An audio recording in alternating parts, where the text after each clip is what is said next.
اور کریں۔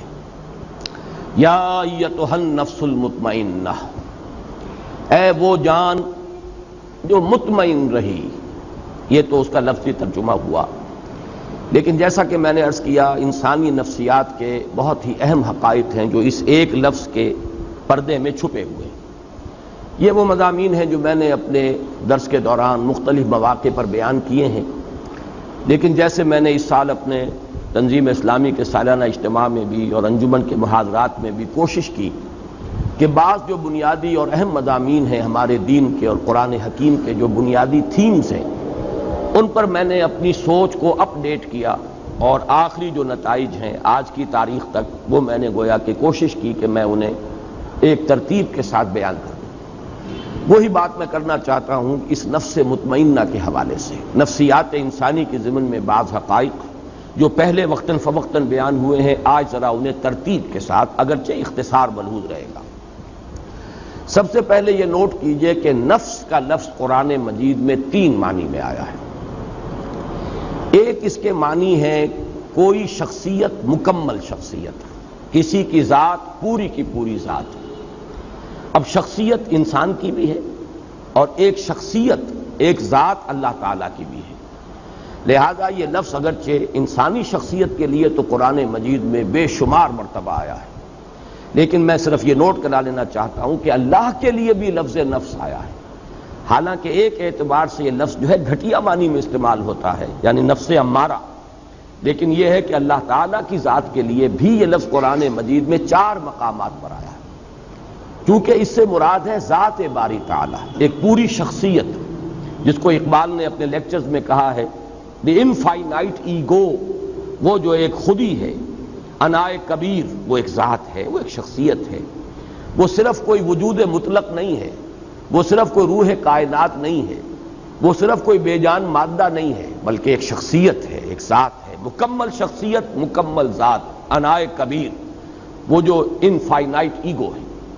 چنانچہ یہ نوٹ کر لیجئے سورہ آل عمران کی آیات نمبر 28 اور نمبر 30 میں 2 مرتبہ یہ الفاظ آئے وَيُحَذِّرُكُمُ اللَّهُ نَفْسَهُ، اللہ ڈراتا ہے تمہیں اپنی ذات سے، یعنی اللہ کی ذات سے، اللہ تعالیٰ تمہیں ڈرا رہا ہے کہ اس سے ڈرو، مجھ سے ڈرو۔ یہاں پر اللہ کی ذات کے لیے 2 مرتبہ نفس کا لفظ آیا وَيُحَذِّرُكُمُ اللَّهُ نَفْسَهُ۔ اسی طریقے سے سورہ انعام میں بھی 2 جگہ پر، آیت نمبر 12 ہے اور آیت نمبر 54۔ آیت نمبر 12 میں فرمایا کتب علی نفسہ الرحمہ، اللہ تعالیٰ نے اپنی ذات پر واجب کر لی ہے رحمت، رحمت کو اس نے اپنی ذات پر، اپنے آپ پر واجب کر لیا۔ یہ میں اس لیے مثال دے رہا ہوں کہ اپنا آپ، اپنی ذات، اس کے لیے انسانوں کے لیے تو بے شمار مرتبہ لفظ نفس آیا ہے قرآن مجید میں، لیکن ذات باری تعالیٰ کے لیے بھی لفظ نفس کا اطلاق 4 جگہ ہے۔ سورہ انعام کی آیت نمبر 54 میں فرمایا کتب ربکم علی نفسہ الرحمہ، تمہارے رب نے اپنی ذات پر، اپنے آپ پر رحمت واجب کر لی، لکھ لی۔ تو یہ 4 مقامات ہیں قرآن مجید کے جن میں ذات باری تعالیٰ پر بھی لفظ نفس کا اطلاق ہے۔ اور ایک اس وقت ذہن میں آیا ہے کہ یہ نوٹ کرا دوں کہ یہ اصول میں نے بارہا عرض کیا ہے کہ اہم مضامین قرآن مجید میں 2 دفعہ ضرور آتے ہیں۔ اب دیکھیے یحذرکم اللہ نفسہ 2 جگہ آ گیا، ایک ہی صورت میں سورہ آل عمران میں کتب علی نفسہ الرحمہ یا کتب ربکم علی نفسہ الرحمہ، یہ بھی 2 مرتبہ آ گیا سورہ انعام میں۔ تو ایک مفہوم تو لفظ نفس کا ہے کسی کی شخصیت، کسی کی ذات، پوری کی پوری شخصیت پر لفظ نفس کا اطلاق۔ دوسرے معنی میں انسان کی شخصیت کے حیوانی پہلو پر اس لفظ کا اطلاق ہوتا ہے۔ اب اس کے پیچھے وہ پورا فلسفہ جو میں بارہا بیان کر چکا ہوں کہ قرآن مجید سے جو رہنمائی ملتی ہے وہ یہ ہے کہ انسانی شخصیت کمپوزٹ ہے، مرکب وجود ہے انسان کا، ایک اس کا حیوانی وجود ہے، وہ خاکی الاصل ہے، زمین سے، مٹی سے، کرسٹ آف دی ارتھ سے جو ہے یہ وجود میں آیا ہے، کلے سے، اور ایک اس کا روحانی وجود ہے، وہ عالم امر سے متعلق ہے، اس کا ایک خصوصی ربط اور تعلق ہے ذات باری تعالیٰ کے ساتھ۔ وَنَفَخْتُ فِيهِ مِن رُوحِي، یہ دونوں بڑے متضاد ہیں اپنے تقاضوں کے اعتبار سے بھی اور اپنے اوریجن کے اعتبار سے بھی۔ ایک کا منبع زمین ہے، ایک کا جو بھی جہاں سے اس کا تعلق ہے وہ عالم علوی ہے، وہ بلند عالم ہے۔ اس میں یوں سمجھ لیجئے کہ انسانی شخصیت کا جو حیوانی پہلو ہے اس کے لیے لفظ نفس آتا ہے۔ یہی وجہ ہے کہ اس حیوانی پہلو کا اگر خلاصہ اور لب لباب آپ کہیں گے تو وہ ہے جان، حیات، جو حیوانات میں بھی ہے۔ کتے میں بھی جان ہے، بلی میں بھی جان ہے، گھوڑے میں بھی جان ہے، گدھے میں بھی جان ہے، گھاس کے تنکے میں بھی جان ہے۔ یہ تمام جو ہے، چاہے وہ نباتاتی حیات ہو اور چاہے وہ حیواناتی حیات ہو، زمینی حیات جو ہے، اس میں زندگی جو ہے قدر مشترک ہے۔ انسان کا بھی جو حیوانی وجود ہے وہ صرف جسم نہیں، جسم جمع حیات، یہ زندگی جو ہے یہ ہے در حقیقت جو حیوان انسان ہے۔ تو اس کا چونکہ لب لباب جو ہے اس حیوانی وجود کا وہ ہے جان، لائف، حیات۔ اس لیے سورہ انعام ہی کی آیت نمبر 93 میں فرمایا گیا کہ فرشتے جب روح قبض کرنے کے لیے، جان نکالنے کے لیے آتے ہیں۔ اب یہ روح قبض کرنے کا لفظ بھی میری زبان پر آ گیا غلط العام کے اعتبار سے، حالانکہ اس وقت جان قبض کی جاتی ہے، جان نکالی جاتی ہے، روح کا معاملہ نہیں ہے، وہ ایک علیحدہ بحث ہے۔ اس کے لیے جو الفاظ آئے ہیں اخرجوا انفسکم الیوم تجزون عذاب الہون، نکالو اپنی جانیں، آج تمہیں عذاب دیا جائے گا جو رسوائی والا عذاب ہے، رسوا کن عذاب ہے۔ تو جان جب نکلتی ہے اس حیوانی وجود میں سے تو وجود تو یہی رہ گیا، جسم تو رہ گیا یہ، لیکن جسم تو در حقیقت مٹی کا ایک ڈھیر ہے، مٹی سے آیا ہے۔ اس کا جو اصل حاصل ہے خلاصہ، جیسے کہ کتے میں اس کی جان جو ہے وہ اصل شے ہے، ورنہ اس کے بعد جو ہے گل سڑ جائے گا اور اس کا کوئی حقیقی وجود نہیں ہے۔ اسی طرح حیوانی وجود جو انسان کا ہے اس کا بھی اصل لب لباب جان ہے، حیات ہے، لائف ہے، باقی ورنہ یہ جسم جو ہے یہ تو تحلیل ہو کر اور منتشر ہو کر مٹی میں مل جائے گا۔ تو جان کے لیے بھی اس قرآن مجید میں لفظ اخرجوا انفسکم، نکالو اپنی جانیں۔ اور یہی دوسرا پہلو ہے کہ جس کے لیے سورہ یوسف کی آیت نمبر 53 میں اور جو 13ویں پارے کی پہلی آیت ہے اس میں لفظ آیا ہے ان النفس لامارۃ بالسوء۔ چونکہ یہ حیوانی وجود ہے انسان کا، تو جو حیوانی جبلتیں ہیں، جو اینیمل انسٹنکٹس ہیں، جو محرکات عمل ہے حیوانی، وہ سب کے سب اس کے ساتھ متعلق ہیں۔ یہ ہمارے حقیقی وجود کا ایک رخ ہے، ایک پہلو ہے۔ یہ آدھا وجود ہے انسان کا جو حیوانی وجود ہے، اس اعتبار سے اس کے لیے نفس کا لفظ آیا، لیکن نفس کے ساتھ صفت آئی ان النفس لامارۃ بالسوء، جس کے لیے کہ ہمارے ہاں عام طور پر، خاص طور پر صوفیانہ لٹریچر میں نفس امارہ کا لفظ استعمال ہوتا ہے، حالانکہ قرآن مجید میں یہ ترکیب اس طور سے نہیں آئی، النفس الامارہ یہ لفظ نہیں آیا، ان النفس لامارۃ بالسوء، یعنی یہ جو حیوانی نفس ہے انسان کا یہ تو لازماً برائی کا حکم دے گا۔ کیوں دے گا؟ اس لیے کہ یہ اینیمل انسٹنکٹس جو ہیں یہ بلائنڈ ہیں۔ انسان کو بھوک لگتی ہے، پیٹ کھانے کو مانگتا ہے، اسے اس سے غرض نہیں ہے کہ وہ حلال کھانا کھا رہا ہے یا حرام کھا رہا ہے، اسے تو اپنی بھوک کی سیٹسفیکشن درکار ہے۔ پھر یہ کہ وہ فی نفسہ ہی وہ گوشت جو ہے چاہے بکری کا ہے اور چاہے وہ سور کا ہے، نفس کو تو اس سے بھی تعلق نہیں۔ پھر بکری کا بھی ہے تو حلال ذریعے سے کمایا گیا یا حرام ذریعے سے کسی کی جیب کاٹ کر جا کر بکری کا گوشت خرید لیا گیا، ان چیزوں سے نفس کو بحث نہیں۔ اسے تو جو بھی ٹینشن اندر ڈیولپ ہو جاتا ہے، بھوک کا ٹینشن انسانی نفس کے اندر، اسے اپنی تسکین چاہیے اور وہ تسکین پیٹ کو بھرو۔ اسی طرح شہوت ہے، جنسی جذبہ ہے، وہ تو اپنی تسکین چاہتا ہے، گریٹیفیکیشن چاہتا ہے، اسے اس سے غرض نہیں حرام راستے سے ہو، حلال راستے سے ہو، برائی سے ہو، بھلائی سے ہو، جائز سے ہو، ناجائز سے، اسے اس کی کوئی غرض نہیں۔ تو یہ جو انسان کے جو حیوانی جبلتیں ہیں، حیوانی انسٹنکٹس ہیں، یہ جو اس کے محرکات عمل ہے حیوانی، یہ رجحانات و میلانات جو حیوانی ہیں، یہ چونکہ اندھے ہیں، انہیں خیر اور شر اور انہیں حلال و حرام اور جائز و ناجائز سے بحث نہیں ہے، لہذا ان کے لیے فرمایا گیا یہ تو برائی کا حکم دیں گے۔ پھر ان کے اندر بعض وہ جبلتیں بھی ہیں جیسے کہ ایڈلر نے جس کو کہ آئیڈینٹیفائی کیا، دی ارج ٹو ڈومینیٹ، انسان چاہتا ہے کہ غلبہ حاصل کرے، دوسروں پر تفوق، حب تفوق۔ اب اس میں بھی انسان اندھا ہو جاتا ہے، جائز راستے سے ہو، ناجائز سے ہو، لوگوں کے حقوق تلف کر کے ہو، لوگوں پر اپنا جو ہے قہاری اور اپنے جبر کو مسلط کرنے سے ہو، لیکن چاہتا ہے انسان کہ اسے تفوق اور فوقیت حاصل ہو جائے۔ یہاں یہ نوٹ کر لیجئے کہ در حقیقت جدید نفسیات جو ہے وہ انسانی شخصیت یا نفسیات انسانی کے صرف اس پہلو سے بحث کرتی ہے۔ چونکہ روحانی وجود اس کے دائرہ تحقیق و تفتیش سے خارج ہے، نظر آنے والا وجود یہی ہے۔ ایکسپیریمنٹ کا اگر موضوع بن سکتا ہے یہی وجود بن سکتا ہے۔ آج کل کی سائیکالوجی جو ہے وہ ایکسپیریمنٹل سائیکالوجی ہے، وہ اس کی اساس فزیولوجی پر ہے۔ علم عضویات جو ہے، انسان کے جو اعضاء ہیں ان کا وظائف الاعضاء، یہ اس کی بنیاد ہے، اور اس کے لیے سائنٹیفک اب تحقیقات ہوتی ہیں۔ نظریاتی پہلو اس میں بہت کم رہ گیا ہے، اصل جو ہے عضویاتی پہلو ہے اور سائنٹیفک اور حقائق کے پہلو ہیں۔ تو ظاہر بات ہے اس کا موضوع بنے گا انسان کا یہ حیوانی وجود۔ یہی ہے کہ جس کو آپ دیکھ سکتے ہیں، اس کی تحلیل کر سکتے ہیں، اس کا تجزیہ کر سکتے ہیں۔ تو یہ جو موضوع ہے جدید نفسیات کا، اس میں کوئی شک نہیں کہ ماننا پڑتا ہے کہ بہت سے ماہرین نفسیات جو ہیں، جدید نفسیات کے ماہر، انہوں نے واقعتاً بڑی گہرائی میں مشاہدہ کیا ہے۔ اگرچہ جو اس پر انہوں نے پھر جو نظریات ڈیولپ کیے ہیں، چونکہ یکرخا مطالعہ ہے ان کا، انسان کی پوری شخصیت تو ان کے موضوع غور و فکر کا موضوع ہی نہیں ہے۔ انسان کا جو روحانی وجود ہے وہ ان کے دائرہ تحقیق و تجسس میں آتا ہی نہیں، لہذا وہ یک طرفی بات ہے۔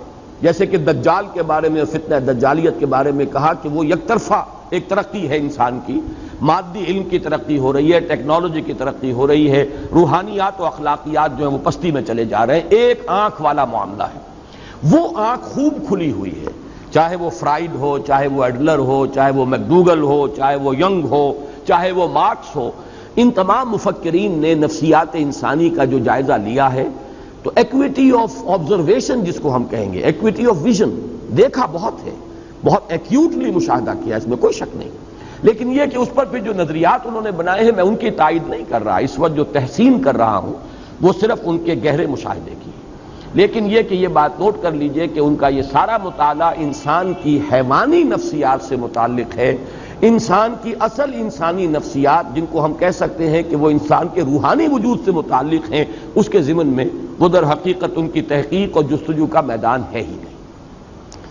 اب تیسری بات نوٹ کیجئے کہ اصلاً اسلام اور قرآن نے جو ہدایت ہمیں دی ہے اس کے بارے میں پہلی بات تو میں عرض کر چکا ہوں کہ یہ کمپوزٹ وجود ہے، حیوانی وجود اور ایک روحانی وجود۔ لیکن قرآن سے ہمیں یہ معلوم ہوتا ہے کہ ایک حقیقت اور ہے انسان کے اندر جو ان دونوں کے بین بین ہے۔ انسان کا ایک وجود روحانی وجود، ایک حیوانی وجود، حیوانی داعیات، حیوانی محرکات، حیوانی رجحانات، حیوانی میلانات، حیوانی محرکات عمل، روح اس کے تقاضے، اس کی پل، وہ بلندی کی طرف لے جانا چاہتی ہے انسان کو، یہ پستی کی طرف لے جانا چاہتے ہیں انسان کو۔ لیکن ان دونوں کے مابین ایک پل اپورڈ ہے، ایک پل ڈاؤن ورڈ ہے، دونوں کے مابین ایک اور لطیف حقیقت ہے انسانی وجود کی جس کو کہا جاتا ہے قلب۔ اب یہ لطیف حقیقت کا جو لفظ میں نے استعمال کیا ہے، صوفیہ اسی کو استعمال کرتے ہیں، لطائف۔ لطائف ثلاثہ کا میں قائل ہوں کہ قرآن مجید سے مجھے ان کا ثبوت ملا ہے۔ بعض صوفیہ نے لطائف خمسہ، لطائف ستہ، وہ اور بھی کچھ چیزیں ہیں کہ جن پر گفتگو کی ہے، لیکن بہرحال میں یا تو یہ کہ یہ سمجھ لیجئے کہ میں اپنے قصور فہم کا اعتراف کر رہا ہوں۔ بہرحال مجھے قرآن مجید کے اندر ان کا سراغ نہیں ملا۔ نفس جس کے بارے میں پوچھ چکا، اور جدید ماہرین نفسیات کی ساری گفتگو، بحث، تفتیش، تجسس وہ صرف اسی سے متعلق ہے، لطیفہ روح جو بلند ہے اور لطیفہ قلب۔ اب میں آپ کو پہلے یہ عرض کر دوں کہ ان کا ایک بڑا ہی ایک ربط قائم ہوتا ہے جو فرائیڈ نے جو 3 لیولز معین کیے ہیں انسانی شخصیت کے، اور یہ میں نے جیسا کہ ابھی عرض کیا کہ میں اس کے مشاہدے کی گہرائی کا اور ایکویٹی آف آبزرویشن کا بہت قائل ہوں، اگرچہ جو نظریات اوپر اس نے بنائے ہیں وہ بڑے گمراہ کن ہیں، لیکن بنیادی آبزرویشن صحیح ہے۔ انسانی نفس میں اس کے محرکات کے اعتبار سے 3 لیولز آئیڈینٹیفائی کیے فرائیڈ نے۔ لوئسٹ ہے اڈ اور لیبیڈو۔ اڈ یا لیبیڈو یہ کیا ہے؟ یہ حیوانی جبلتیں، حیوانی تقاضے، انسان کا جو حیوانی وجود ہے اس کا جو میلان ہے، اس کا جو رجحان ہے، یہ کیا ہے؟ اڈ اور لیبیڈو، جس کا تعلق ہے بطن سے، فرج سے، حیوانی تقاضوں سے۔ اس سے بلند تر سطح پر وہ کہتا ہے ایگو، خودی، کوئی اور شے ہے جو کنٹرول کرتی ہے لیبیڈو کو، اڈ کو، لیبیڈو کو کنٹرول کرنے والا کوئی ہے انسان کے اندر جس کو وہ ایگو سے تعبیر کرتا ہے۔ اور اس سے اوپر ایک اور شے کو اس نے مشاہدہ کیا اور اس کو وہ تعبیر کرتا ہے سپر ایگو. اس ایگو سے اوپر بھی ایک ایگو ہے، ایک اور بلند تر خودی ہے. ایک خودی عام ہے اور ایک خودی اس سے بھی بلند ہے، سپر ایگو. اس سپر ایگو کی جو توجیہ اس نے کی ہے وہ گمراہ کن ہے. لیکن میں جو اس وقت اس کی طرف تعریف کر رہا ہوں وہ اس اعتبار سے کہ 3 لیولز کو جو اس نے آبزرو کیا اور آئیڈینٹیفائی کیا، یہ بھی اس کے مشاہدے کی گہرائی جو ہے اور اس کے اوپر دلالت کرتا. ان لطائف ثلاثہ جو کورسپونڈنگلی قرآن مجید میں آئے ہیں وہ نفس امارہ یا حیوانی نفس، یہ ہے اِڈ یا لیبیڈو. ایگو یہ قلب ہے، لطیفہ قلب. اور سپر ایگو یہ در حقیقت لطیفہ روح ہے. یہ 3 لطائف ہیں انسان کے اندر. اب نوٹ کیجئے اس کو، روح کا مسکن ہے قلب، روح مکین ہے قلب کی، اور باقی پورا وجود حیوانی جو ہے وہ گویا کہ وہ انسان کے اِڈ یا لیبیڈو سے عبارت ہے، وہ نفس امارہ ہے. اب قرآن مجید جو ہمارے سامنے حقائق بیان کرتا ہے ان کو اگر اس ترتیب سے میں بیان کروں تو یوں ہے کہ قلب منبع ارادہ ہے. ہمارے وجود میں ارادہ جو ہے اس کا منبع اور سرچشمہ دل ہے، قلب. وہ جو غالب نے کہا جانتا ہوں ثواب طاعت و زہد پر طبیعت ادھر نہیں آتی، دل نہیں مانتا، دل نہیں راغب ہو رہا. دل مان جائے تو بس پھر تو ہر معاملہ درست ہو جائے گا. یہ دل جسے ہم کہتے ہیں یہ قلب منبع ارادہ ہے.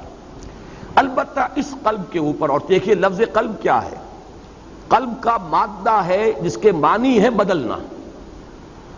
جیسے اس دل کو میں نے بارہا عرض کیا ہے یہ ہمارے جسم کا ایسا عضو ہے، یہ قلب، اسے کبھی آرام نہیں ہے. باقی تمام اعضاء کو آرام ملتا ہے، ہمارے تمام خلیات جو ہیں انہیں آرام ملتا ہے. دماغ بھی آرام کرتا ہے، کم سے کم 2-3 گھنٹے سوتا ہے، نہ خواب دیکھتا ہے نہ کچھ اور سوچتا ہے. لیکن یہ کہ اس کے بعد اس کا آرام پورا ہو جاتا تو خواب دیکھنا شروع کر دیتا. آپ سو رہے ہیں لیکن خواب دیکھ رہا ہے، وہ دماغ چل پڑا اس کی مشین. لیکن کچھ عرصہ اسے آرام کا درکار ہے سوائے اس قلب کے کہ اس کے آرام کا مطلب موت ہے، فزیکل ڈیتھ. لہذا یہ ہر وقت کبھی سکڑ رہا ہے اور کبھی وہ پھیل رہا ہے. اس کے لیے ہر وقت تبدیلی کی کیفیت ہے. تو اس سے بھی ایک اس کے لفظ کا مناسبت قائم ہوتی ہے اس کی حقیقت کے ساتھ. اس قلب کے اوپر 2 اثرات پڑتے ہیں. ایک طرف روح کے اثرات پڑ رہے ہیں اور دوسری طرف نفس امارہ کی پل ہے اس پر. اور اس کو صحیح تر تعبیر کریں گے ہم ایمانی حقائق کی روشنی میں کہ یہ قلب جو ہے اس کے اندر روح انسانی ہے جو روح ربانی ہے حقیقت کے اعتبار سے. نفخت فیہ من روحی. یا تو یہ قلب جو ہے شفاف آئینے کے مانند ہوتا ہے جس میں سے اس روح کے انوار چھن چھن کر پورے وجود کو نورانی بنا دیتے ہیں. نفس امارہ کی گرفت نہیں ہے قلب پر، بلکہ جو انوار روح ہیں، روح کے انوار وہ قلب کے آئینے میں سے، شفاف آئینے میں سے چھن چھن کر باہر آ رہے ہیں اور پورے وجود کو منور کر دیا. یا یہ ہے کہ اِڈ یا لیبیڈو نفس امارہ کا اتنا تسلط ہو گیا ہے قلب پر، اس کی شہوت، اس کی خواہشات، اس کی دنیاوی جو تمنائیں اور آرزوئیں ہیں، طول عمل ہے، اس سب نے اس قلب کو سیاہ کر دیا. یا جیسے حدیث میں آتا ہے قلب کو بند کر دیا. حضور نے باقاعدہ مٹھی بند کی. انسان جب گناہ کرتا ہے تو ایک داغ پڑ جاتا ہے، پھر گناہ کرتا ہے پھر دوسرا داغ پڑ گیا، توبہ کرتا ہے تو دھل جاتا ہے داغ، توبہ نہیں کرتا تو داغ پر داغ، یہاں تک کہ اسے ہم یہ بھی کہہ سکتے ہیں کہ وہ سیاہ ہو جاتا ہے.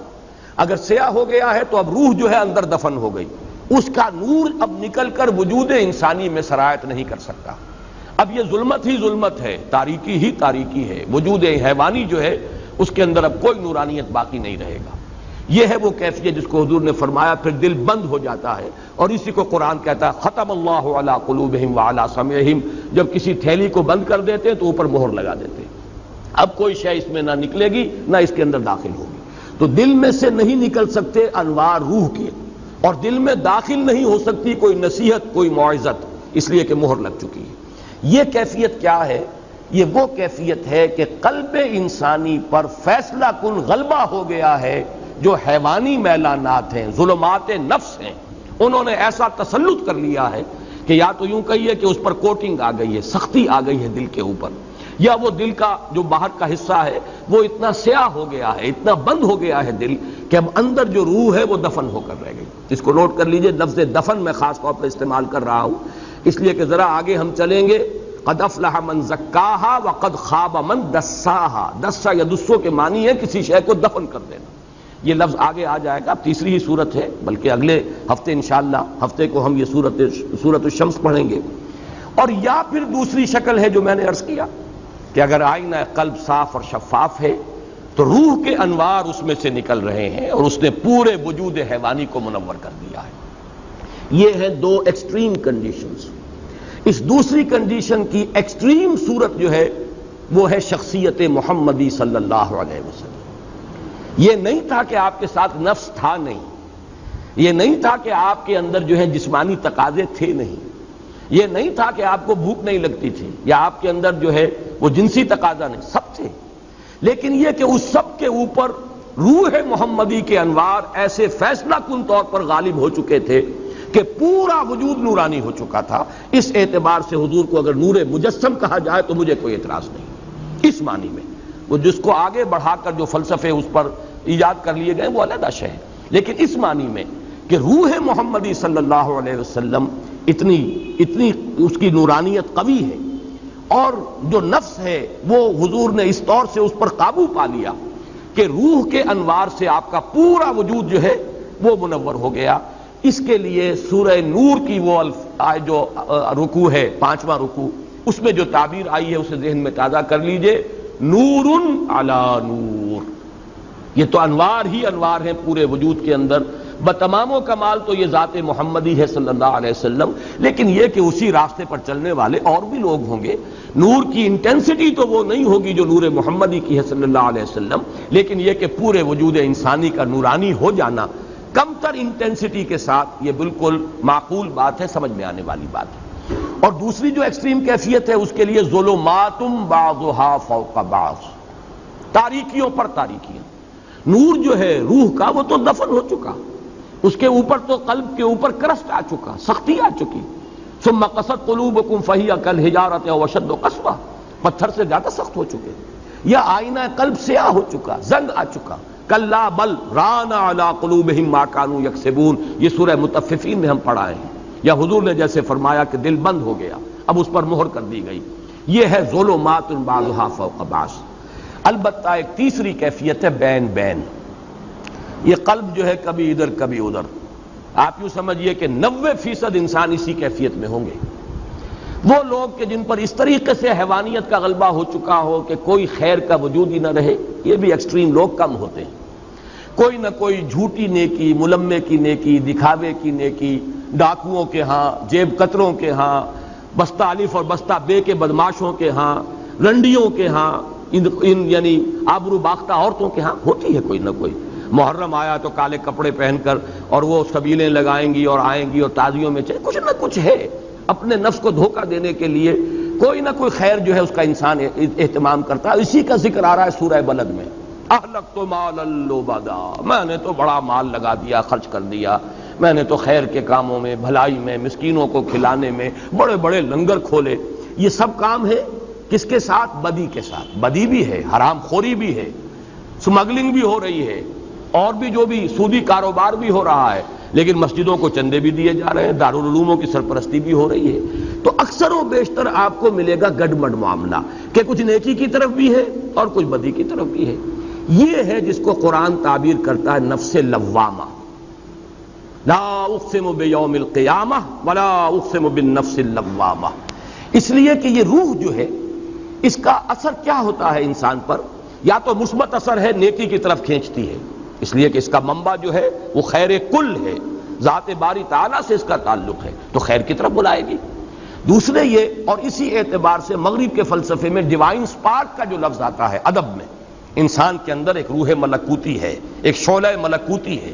حیوانات سے ممتاز ہو جاتا ہے انسان اس اعتبار سے کہ انسان کے اندر ایک شعلہ ملکوتی موجود ہے، ڈیوائن سپارک موجود ہے۔ حیوان کوئی ایسا نہیں ہوگا، کوئی کتا اپنی ہڈی پر دوسرے کتے کو بس پڑتے نہیں آنے دے گا، لیکن انسان ہو سکتا ہے کہ ایک روٹی اس کے پاس ہو اور کوئی اور بھوکا آئے تو وہ آدھی اس کو دے دے یا چوتھائی دے دے، کچھ نہ کچھ دے دے۔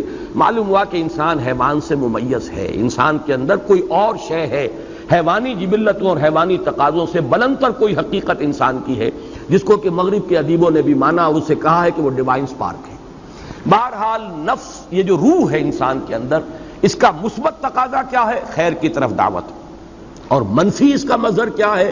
جب انسان کسی برے کام کا ارتکاب کرتا ہے تو ملامت، اسی کو آپ کہتے ہیں کانشنس، اسی کو آپ کہتے ہیں ضمیر، اسی کو قرآن نے کہا ہے نفس لوامہ، لا اقسم بیوم القیامہ ولا اقسم بالنفس اللوامہ، یہ نفس لوامہ ہے۔ تو گویا کہ یہ جو ہماری صوفیانہ اصطلاحات ہیں، نفس امارہ، نفس امارہ سے مراد ہمارا حیوانی وجود جو بلائنڈ ہے، اسے خیر شر سے، حلال حرام سے، جائز ناجائز سے کوئی بحث نہیں۔ اگر یہ غالب آ گیا تو ظلمات بعضها فوق بعض، کوئی ملمے کی نیکی بھی نظر نہیں آئے گی، جھوٹ موٹ کی بھی کوئی روشنی نظر نہیں آئے گی۔ اور دوسرا کیا ہے؟ اگر انسان کچھ خیر کی طرف بھی چلتا ہے اپنی روح کے تقاضے کے تحت، اور اگر کوئی برا کام کرتا ہے، نفس کا غلبہ ہو گیا، شہوات کا غلبہ ہو گیا، خواہشات کا غلبہ ہو گیا، بری حرکت سرزد ہو گئی، تو پھر اندر سے وہ روح جو ہے ملامت کرتی ہے، وہ ضمیر جو ہے، مائی کانشنس از بائٹنگ می، میرا ضمیر مجھے ملامت کر رہا، یہ نفس لوامہ ہے۔ اس کو تعبیر کرتے ہیں یہ نفس کی اس سے ایک بہتر اور اعلیٰ تر شکل ہے۔ بلند ترین شکل جو ہے وہ نفس مطمئنہ، جبکہ انسان کی روح کو تمکن حاصل ہو جائے وجود انسانی پر۔ نفس ہے لیکن نفس اب انسان کو ڈکٹیٹ نہیں کر سکتا، غلط راستے پر نہیں لے جا سکتا، جس کو حضور نے تعبیر کیا ہے، چونکہ اس کی کامل مثال میں عرض کر چکا ہوں، صرف ذات محمدی ہے صلی اللہ علیہ وسلم، کہ حضور نے جب فرمایا کہ ہر انسان کے ساتھ ایک شیطان ہوتا ہے، اور کسی نے بڑی ہمت کی جو پوچھ لیا کہ حضور کیا آپ کے ساتھ بھی شیطان ہے؟ آپ نے فرمایا ہاں ہے، لیکن میں نے اسے مسلمان کر لیا۔ یعنی وہ شیطان بھی ہے، وہ نفس بھی ہے، لیکن میں نے اسے مسلمان کر لیا، میرا اس کے اوپر کنٹرول ہے، میں قابو یافتہ ہوں، اور جب قابو یافتہ ہوں تو میری روح جو ہے اس کے انوار میرے پورے وجود کو منور کیے ہوئے ہیں۔ یہ ہے وہ کیفیت جس کو نفس مطمئنہ۔ یہاں اب میں چاہتا ہوں کہ اس کے ساتھ دوسرا لفظ اب ایڈ کریں، مطمئنہ سے مراد کیا ہے؟ یا ایتھا النفس المطمئنہ۔ ابھی تک میں نے عرض کیا ہے کہ نفس کا لفظ مکمل شخصیت کی توجیہ کے لیے بھی آتا ہے، تعبیر کے لیے۔ نفس ہمارے صرف حیوانی وجود کے تقاضے کے لیے بھی آتا ہے، جس کا خلاصہ اور لب لباب ہے ہماری جان، اور اسی معنی میں وہ نفس امارہ کا لفظ استعمال ہوتا ہے۔ پھر نفس بحیثیت کل جب آئے گا تو نفس مطمئنہ، یہ پوری انسانی شخصیت کی وہ کیفیت کہ جس میں انسان کا لطیفہ روح جو ہے اس درجے غالب آ چکا ہے پورے وجود پر کہ وہ لطیفہ نفس جو ہے وہ ہوتے ہوئے بھی غیر مؤثر ہو گیا، اور تمکن حاصل ہو گیا اس کے پورے وجود پر، حکمرانی اور تسلط جو ہے وہ ہو گیا ہے اس کے روحانی وجود کا۔ اب مطمئنہ کسے کہتے ہیں؟ اطمئنان، یہ ہم اردو میں اس کو لکھتے ہیں تو اطمینان لکھتے ہیں یہ کے ساتھ، عربی میں اصل میں یہ لفظ ہے اطمئنان حمزہ کے ساتھ۔ هو الاستقرار والثبات، کسی چیز پر جم جانا، یہ ہے در حقیقت اطمینان کا اصل مطلب۔ اس اطمینان کے دو رخ ہیں، اور یہ میں اس مرتبہ اپنے حقیقت ایمان والی بحث میں ایمان کا امن سے تعلق اس میں تفصیل سے بیان کر چکا ہوں اس مرتبہ کے محاضرات میں۔ انسان کو دو قسم کے اطمینان درکار ہیں، ایک ذہنی اطمینان، اور اس کو ہم ذہنی سکون سے بھی تعبیر کرتے ہیں، ایک قلبی اطمینان یا قلبی سکون، اسے اطمینان کہیں، سکون کہیں، امن کہیں، تینوں الفاظ یہاں ہم معنی ہو جائیں گے۔ ذہنی اطمینان، قلبی اطمینان، ذہنی سکون، قلبی سکون، ذہنی امن اور قلبی امن۔ ذہنی امن کیا ہے؟ اس کائنات کے جو اصل بنیادی حقائق ہیں ان پر انسان کا دل ٹھک جائے، اللہ ہے، ہسٹ، اللہ ہے، مجھے یقیناً اس کے حضور میں جانا ہے، میں وہیں سے آیا ہوں، انا للہ و انا الیہ راجعون، میری اصل زندگی آخرت کی زندگی ہے، مرنے کے بعد جی اٹھنا ہے۔ یہ جب ہے ہو جاتا ہے، اب اس میں شکوک نہ رہے، شبہات نہ رہے، وہ بات نہ ہو کہ ان نظن الا ظنا وما نحن بمستيقنين، گمان سا تو ہوتا ہے لیکن یقین نہیں ہوتا، یہ نہیں، بلکہ جسے کہا گیا سورہ حجرات میں انما المؤمنون الذین آمنوا باللہ ورسولہ ثم لم یرتابوا، پھر شک ہرگز نہ کرے. یہ ہے ذہنی اطمینان.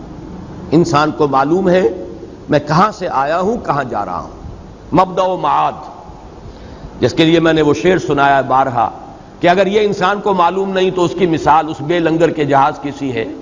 ایک ایسا مسافر جسے یہی معلوم نہیں میں چلا کہاں سے تھا، میرا گھر کہاں ہے اور جا کہاں رہا تھا، جس کی یادداشت کہیں میموری جو ہے اس کی کہیں اثناء سفر میں اس کی زائل ہو گئی، اسے یاد ہی نہ رہا. اس کی کیفیت کیا ہے؟ نہ ہاتھ باغ پہ ہے نہ پا ہے رکاب میں. البتہ یہ کہ وہ رخش عمر جو ہے وہ چل رہی ہے. رو میں ہے رخش عمر، کہاں دیکھیے تھمے، کیا معلوم کہاں جا کے رک جائے گی. یا جس کی بہتر تعبیر یہ ہے کہ نہ ابتدا کی خبر ہے نہ انتہا معلوم، رہا یہ وہم کہ ہم ہیں تو یہ بھی کیا معلوم. یہ اسکیپٹسزم ہے، ایگنوسٹسزم ہے، لا ادریت ہے، ارتیابیت ہے، اس شکوک ہیں، شبہات ہیں، کسی شے پر یقین نہیں. یہ ذہنی خلجان ہے انسان کا. اور قلبی اطمینان کیا ہے؟ قرآن مجید کی اصطلاح میں اس کا نام ہے زوال خوف و حزن. نہ خوف رہے نہ حزن رہے. کچھ نہیں ہوگا جب تک کہ اللہ کا اذن نہ ہو. وہ میرا مولا ہے، ہوا مولانا، تو کس بات کا خوف؟ جو ہوگا خیر ہوگا، اس لیے کہ بیدک الخیر، اللہ کے ہاتھ میں خیر ہی خیر ہے. تو ڈر کس کا؟ اور جو کچھ ہوا اس کے کیے سے ہوا، اس کے فیصلے سے ہوا، اس میں یقیناً خیر ہے. راضی برضائے رب، اللہ کی رضا پر انسان راضی ہے. زوال خوف و حزن یہ ہے قلب کا اطمینان. تو نفس مطمئنہ اصل میں اسے کہا جائے گا.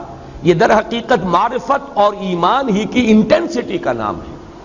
اسی کے لیے دوسری اصطلاح احسان ہے. احسان اس کا عملی پہلو ہے اور اس کی داخلی کیفیت جو ہے وہ اطمینان والی، ذہن بھی مطمئن اور دل ٹھکا ہوا، دل بھی قائم.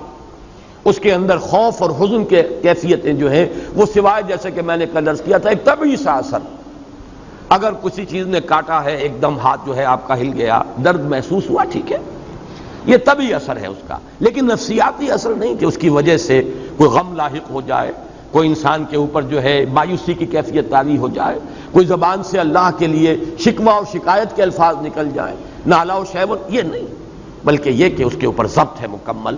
یہ ہے در حقیقت زوال خوف و حزن. الا ان اولیاء اللہ لا خوف علیہم ولا هم یحزنون. تو اب یوں سمجھیے کہ لفظ احسان، لفظ مرتبہ ولایت، الا ان اولیاء اللہ لا خوف علیہم ولا هم یحزنون، یہ دونوں مساوی ہیں نفس مطمئنہ کی. جو کیفیت اس لفظ احسان میں ہے، جو کیفیت مرتبہ ولایت کی ہے، وہی نفس مطمئنہ ہے. البتہ اب آخری بات جو اس کے لیے میں عرض کرنا چاہتا ہوں وہ یہ ہے، اس صورت میں خاص تعلق کیا ہے اس نفس مطمئنہ کا. یا ایتھا النفس المطمئنہ، اس کا تعلق اس صورت کے ساتھ کیا ہے وہ نوٹ کر لیجئے. اب میں نے عرض کیا تھا اس سورہ مبارکہ یعنی سورۃ الفجر کی بنیادی مرکزی اہم ترین آیات کیا ہیں؟ فَأَمَّا الْإِنسَانُ إِذَا مَا ابْتَلَاهُ رَبُّهُ فَأَكْرَمَهُ وَنَعَّمَهُ فَيَقُولُ رَبِّي أَكْرَمَنِ وَأَمَّا إِذَا مَا ابْتَلَاهُ فَقَدَرَ عَلَيْهِ رِزْقَهُ فَيَقُولُ رَبِّي أَهَانَنِ. اور میں نے کل لفظ ایک استعمال کیا تھا کہ پینڈولم ہے. جیسے اب تو وہ گھنٹے رہے نہیں، وہ جو کوئی بڑا گھنٹہ جو ہے دیواروں پر ہوتا تھا اور اس کا پینڈولم کبھی دائیں بائیں مسلسل چل رہا ہے. یہ پینڈولم سمجھیے کہ انسان پر جو حالات وارد ہوتے ہیں اس دنیا میں، اگر خوشگوار حالات ہیں، کھانے کو فراوانی سے مل رہا ہے، آسائش ہے، آرام ہے، شہرت بھی اچھی ہے، دنیا میں عزت بھی ہے، اب خوش ہے انسان، دل کی کلی کھلی ہوئی ہے. ذرا تکلیف آ گئی، ذرا مصیبت آ گئی، تنگی آ گئی، کوئی اور کسی اعتبار سے نقصان ہو گیا، اب انسان پر گھٹن طاری ہو گئی اور اس کی ایک مایوسی کی سی کیفیت طاری ہو گئی. یا تو پھولے نہیں سما رہا یا مایوس ہو گیا. یہ ہے پینڈولم. جتنا جتنا اس پینڈولم کا سوئنگ زیادہ ہوگا اتنا ہی انسان معرفت سے محروم اور حقیقت سے محجوب ہے. یہ انورسلی پروپورشنل ہوگا معاملہ. جتنی معرفت میں بلندی ہوگی، ترقی ہوگی، پینڈولم کا سوئنگ کم ہو جائے گا، یہاں تک کہ معرفت کا ایک مقام وہ آئے گا چٹان کے مانند انسان کھڑا ہوگا، کوئی کیفیت اس پر اثر انداز نہیں ہو رہی. جیسے چٹان ہے، کوئی بہت منہ زوردار دریا ہے اور اس کی موجیں آ کر تھپیڑے لگا رہی ہیں، اس چٹان کو کوئی نقصان نہیں، اس پر کوئی اثر نہیں. یا کوئی بڑا سا پتھر بھی آ گیا لڑکتا ہوا پانی کے اندر، دریائے کنہار میں تو نظر ہی آ جائے گا آپ کو، لیکن اس چٹان سے کیا کرے گا؟ سر پھوڑے گا اور خود چل دے گا، خود ٹوٹ جائے گا، چٹان کو کچھ نہیں کہہ سکتا۔ وہ چٹان کے مانند بدلتے ہوئے حالات میں انسان اگر قائم ہے، یہ ہے نفس مطمئنہ۔ خوشی آ گئی تو ٹھیک ہے، اللہ کا فضل ہے، اللہ کا شکر ہے، لیکن یہ کہ اس کے اوپر اترانا، فرح فخور، نہیں، یہ کیفیت نہیں ہو سکتی۔ اسی طرح تکلیف آ گئی، اللہ کی طرف سے ہے، آزمائش ہے، اس میں بھی میرا کوئی خیر مضمر ہے۔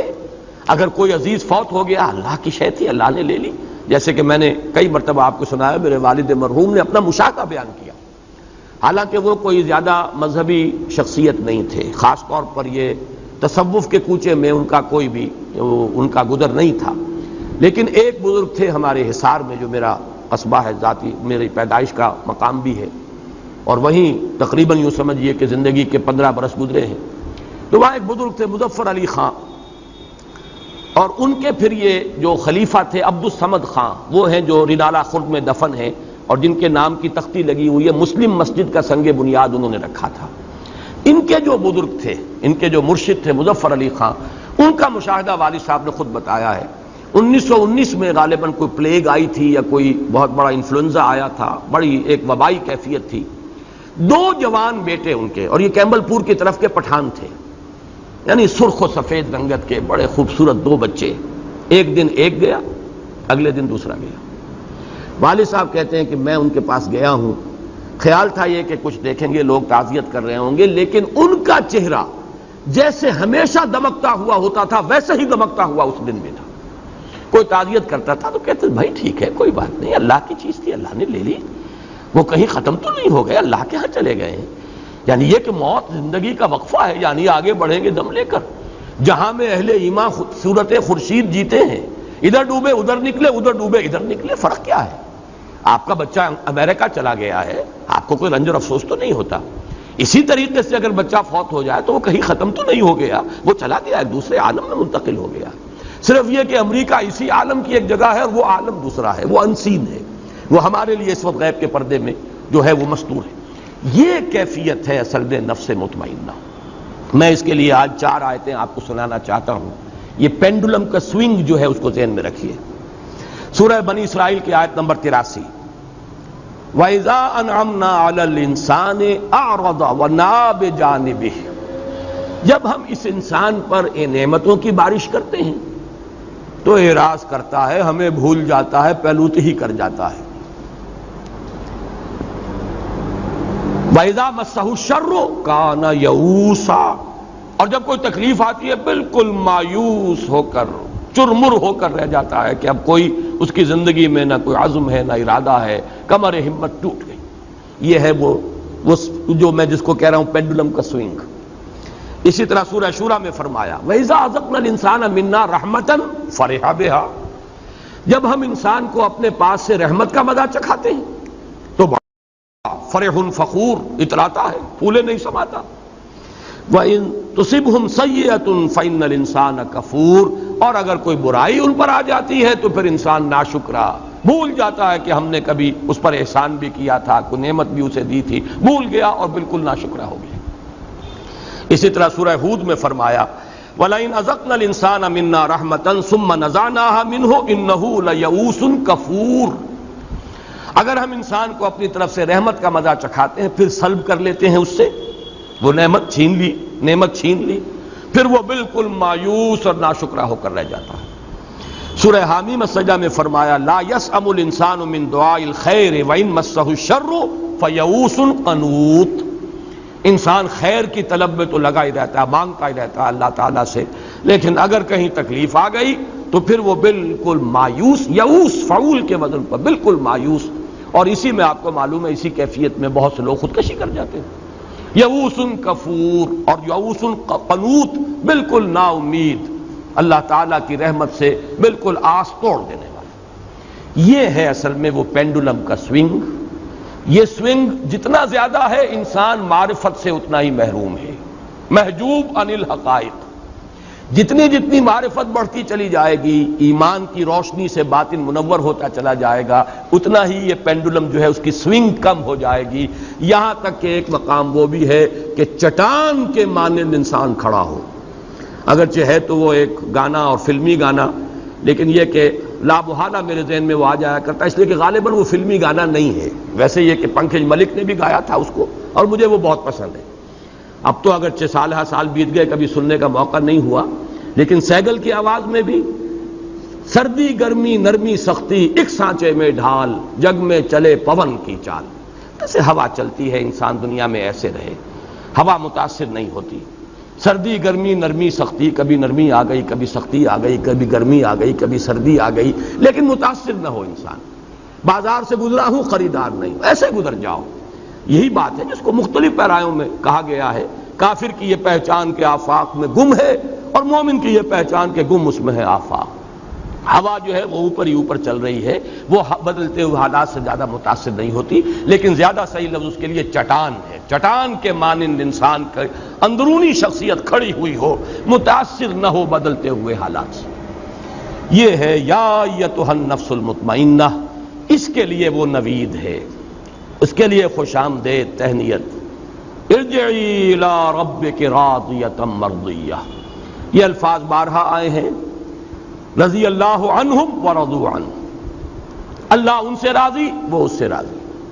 دنیا میں بھی راضی برضائے رب تھے، اور آخرت میں بھی اللہ تعالیٰ انہیں راضی کر دے گا.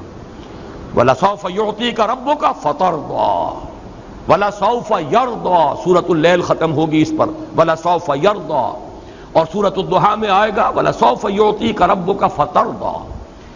بندے سے اللہ راضی اور بندہ اپنے رب سے راضی. اس دنیا میں راضی برضائے رب، بروں کشید ز پیچا کے ہست و بود مرا، چہ اقدہا کے مقام رضا کشود مرا. دنیا میں اللہ کی رضا پر راضی رہو گے، اللہ وہاں تمہیں راضی کر دے گا. یا ایتھا النفس المطمئنہ ارجعی الی ربک راضیۃ مرضیہ فادخلی فی عبادی. اب داخل ہو جا میرے خاص بندوں میں، میرے مقربین بارگاہ میں، ان کے زمرے میں. صدیقین کا جو مقام ہے، جیسے کہ فرمایا گیا جو اللہ اور اس کے رسول کی اطاعت کو اپنے اوپر لازم کر لے، فَأُولَٰئِكَ مَعَ الَّذِينَ أَنْعَمَ اللَّهُ عَلَيْهِم مِّنَ النَّبِيِّينَ وَالصِّدِّيقِينَ وَالشُّهَدَاءِ وَالصَّالِحِينَ وَحَسُنَ أُولَٰئِكَ رَفِيقًا. آؤ اب تم شامل ہو جاؤ میرے ان بندوں میں، میرے جو خاص مقربین بارگاہ ہیں. وَادْخُلِي جَنَّتِي. اور داخل ہو جاؤ میری جنت میں. یہاں لفظ جنتی جو ہے یہ میرے نزدیک اس بلند ترین جنت کی تعبیر کے لیے لفظ آیا ہے، میری جنت. میں نے جیسا کہ کل عرض کیا تھا، اور اس کے لیے بھی آج میں حوالہ دینا چاہتا ہوں، اس لیے کہ ذہن میں آیا کہ وہ حوالہ بھی اس وقت نوٹ کرا دوں. جنت کے بارے میں قرآن مجید میں سورہ حدید میں تو فرمایا گیا اس جنت کا پھیلاؤ آسمان اور زمین جتنا ہے. سابقوا الی مغفرۃ من ربکم وجنۃ عرضھا کعرض السماء والارض. مسابقت کرو، دوڑو، ایک دوسرے سے آگے نکلو اپنے رب کی مغفرت کے حصول کے لیے، اور اس جنت کے حصول کے لیے کہ جس کا پھیلاؤ، جس کا عرض جو ہے آسمان اور زمین جتنا ہے. یہاں پھر نوٹ کیجئے وہ اصول کے اہم مضامین قرآن مجید میں 2 دفعہ ضرور آتے ہیں. یہی آیت ہے صرف ایک لفظ، 2 الفاظ کے فرق کے ساتھ. سارعوا، سابقو کے بجائے سارعوا. مسارعت بھی یہی ہے، دوڑ میں ایک دوسرے سے آگے نکلنا. سارعوا الی مغفرۃ من ربکم وجنۃ عرضھا السماوات والارض. آسمانوں اور زمین جتنا پھیلاؤ ہے جنت کا. فرق کیا ہے؟ وہاں ایک آسمان کی بات کی ہے، یہاں آسمانوں کی بات کی ہے. تمام آسمانوں تک پھیلاؤ ہے جنت کا. اس سے میرے اس مضمون کی تائید ہوتی ہے جو میں نے کل عرض کیا تھا کہ وہ جنت زمین سے اور اس مقام تک سدرۃ المنتہا تک اس کے مراتب ہیں. زمینی جنت عرضھا السماوات والارض، زمین اور آسمان، اور آسمانوں میں 7ویں آسمان پر ہے وہ سدرۃ المنتہا، جس کے بارے میں فرمایا گیا اندہا جنت الماوا. وہ جنت الماوا اس کے قریب ہے، اس کے پاس ہے. تو یہ جنت کے مختلف مدارج اور ہیں، درجات ہیں کہ جو زمین سے لے کر اور وہ سدرۃ المنتہا تک پھیلے ہوئے ہیں. تو سارعوا الی مغفرۃ من ربکم وجنۃ عرضھا السماوات والارض.